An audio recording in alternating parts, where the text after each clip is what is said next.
حکوومەتی هەرێمی کوردستان هەفتەی پێشوو بڕیاریدا بۆ ماوەی هەفتەیەک سەرجەم تاقیکردنەوەکان لەسەر جەم قۆناغەکان و بە دەوری دووەمیشەوە ڕابگیرێت لە هەرێمی کوردستان وەزارەتی پەروەردە ئەو بڕیاری دەکرد بەهۆی ئەوەی کە ئەم گرژی و ئاڵۆزیانە و شەڕی نێوان ئیسرائیل و ئێران ڕوویدا بۆ ئەوەی کە لایەنی دەرونی خوێندکاران و قوتابیان و هەروەها لایەنی ئەمنیان پارێزراوە بێت یەک هەفتە کەوتنە ماڵ و هیچ تاقیکردنەوەیەک ئەنجام نەدرا. ئەمڕۆ دیسان وەزارەتی پەروەردە خشتەی تاقیکردنەوەکانی بڵاو کردەوە.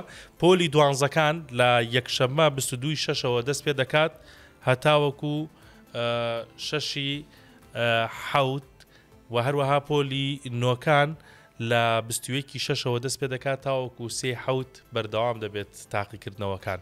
بۆیە ئەبێت قوتابیان خۆیان ئامادە بکەنەوە لە هەفتەی داهاتووە تاقیکردنەوەکانیان دەست پێ دەکاتەوە بۆ هیوای سەرکەوتن بۆ هەمویان.